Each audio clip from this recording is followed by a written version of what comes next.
A key task for the Congress this week, though, is drawing up roadmaps for development across China. Delegates from 15 regions have been holding individual sessions to debate their priorities and the reforms needed to achieve them. CGTN Soni Methu has the story. We have chosen to visit two open discussions from delegations that couldn't be farther apart from each other, not just in their geographical location, but also on the issues they choose to discuss. Guangdong in the south and Shanxi in the north. These meetings are a great opportunity for the regions to discuss the challenges they face and to swap ideas and solutions. Guangdong on the coast is a good example of what China is aiming to achieve across the board. Its growth rate has been among the highest since 1980s. So, for Guangdong, their focus is on other issues. One professor here from one of China's top universities is discussing improvements to the higher education system. In order to reach all walks of life, these delegates have been selected from various sectors. As a delegate representing the countryside, I will follow the spirit of the CPC Central Committee to build a beautiful and greener village. Meanwhile, delegates from Shanxi are grappling with different issues. The GDP there is below the national average, and pollution is a problem for China's largest coal producer. Plenty of challenges then, but there are solutions to debate. As a delegate and the head of a major state-owned enterprise in Shanxi, I have a strong commitment to make the best of technological innovation and help Shanxi to better transfer and upgrade its manufacturing industry.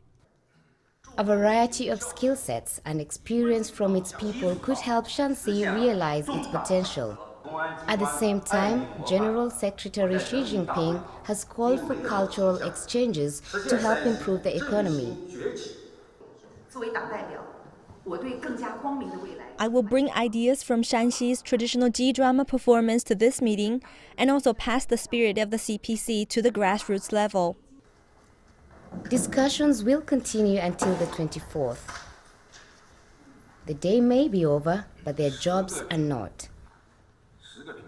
Delegates depart with a big responsibility to direct the reforms at regional and grassroots level, and to help make China's ambitions a reality. Soni Methu, CGTN, Beijing. And we can now cross over to Soni. She's joining me live from Beijing. Soni, good to see you there. So what are the key highlights, though, from the third day of the National Congress of the CPC?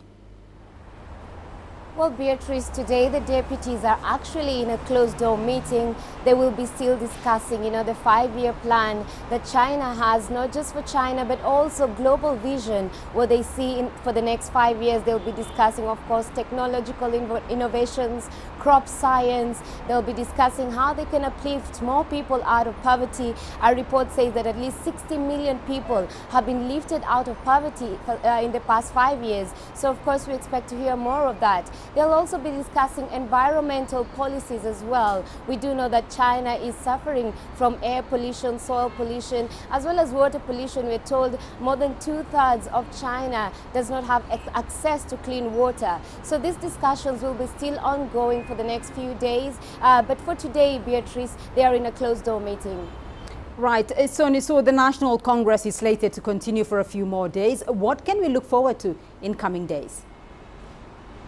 Well, we will be having a few more open discussions like the one we just aired right now. There will be a few press conferences open to the public. Some of them will happen tomorrow. Different delegations will open up to the public and discuss their 5-year plan. But also we are seeing that they're not just planning for the next 5 years. They're also planning up to 2049, they say. They're making plans for China's growth for the next few years. So we'll be expecting to hear press conferences like these ones, but also from our team we'll be bringing you different stories around what these discussions are about. We've spoken, for example, to an environmental protection group that is discussing what implementations that the government has already enforced to ensure that there's less pollution to the air, to the water, and also to various environmental areas in this country. Beatrice, we'll bring you different stories. We'll also bring you these open discussions. Back to you. Right, Soni Methu for us in Beijing following the Congress.